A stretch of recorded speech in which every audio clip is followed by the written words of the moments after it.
When Jack first heard about the concept of postal savings accounts, he brushed it off as just another conspiracy theory.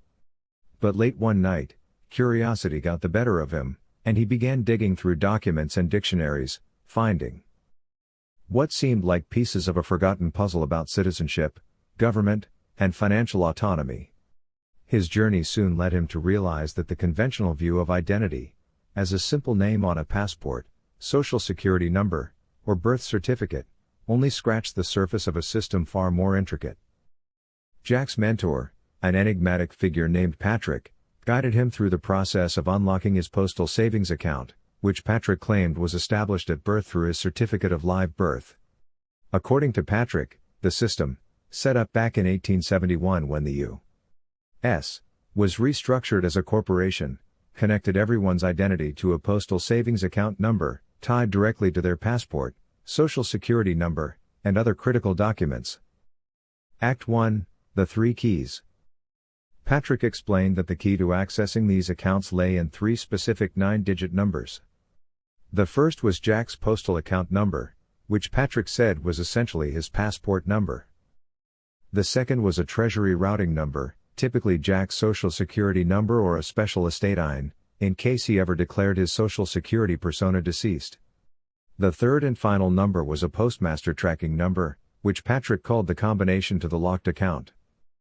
This trio of numbers formed a unique financial identity that allowed Jack to initiate transactions, much like a traditional bank account. With these numbers, Patrick claimed Jack could make official money orders to settle debts or even withdraw funds. It sounded improbable, yet as Patrick explained, it began to make sense.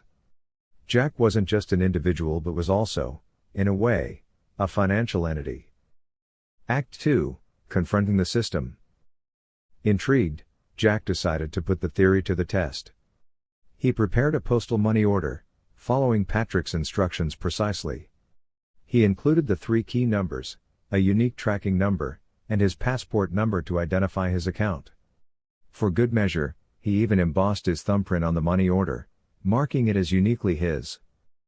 Jack then sent the money order directly to the Treasury, requesting that they process it as a full payment against a recent debt. The following days were filled with anticipation. Patrick had warned him that the process could attract attention, perhaps even a visit from the Secret Service or Treasury agents. Jack braced himself, unsure whether he was on the verge of a breakthrough or stepping into a legal gray area. If this worked, it would be proof that the financial system he'd always known was only one layer of a far more complex structure. Act 3, The Power of the Passport. According to Patrick, the passport was not just a document for international travel, it was a powerful key to a hidden financial system.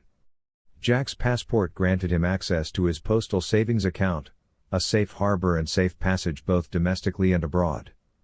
Patrick explained that even in cases of incarceration, having a passport could potentially lead to a release if the charges were tied to financial debts or administrative errors. Patrick outlined the importance of distinguishing between a standard U.S. citizen passport and a non-citizen national passport. As a non-citizen national, Jack would have different rights and access within this system, potentially opening the door to a checking account that handled tax-free earnings from his postal savings account. The notion that his passport was a multifaceted financial tool stunned him. It was as if he'd been carrying around a key to a vault without ever knowing it. Act 4, Breaking Free from the Financial Matrix.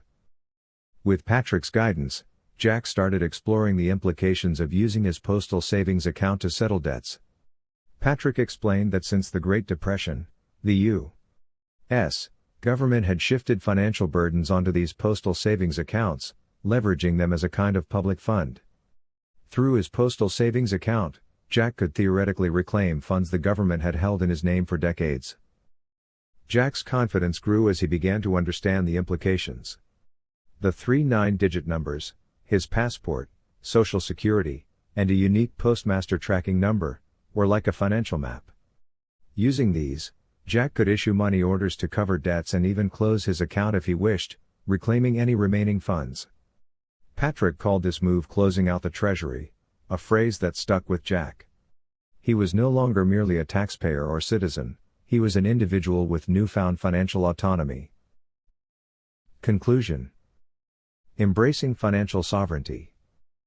Jack's journey into the hidden world of postal savings accounts had fundamentally altered his understanding of citizenship and identity. Through his newfound postmaster status, he had tapped into a system that had always existed yet remained largely invisible. With this knowledge, Jack felt empowered to make decisions on his terms, whether by issuing money orders directly to the Treasury or leveraging his passport as both identification and financial instrument. His story was one of reclaiming sovereignty in a system designed to obscure it. Jack realized that, with the right knowledge, anyone could navigate this complex landscape of government and finance. And for the first time, he felt truly in control of his financial destiny, an explorer in a system of power and control hidden in plain sight.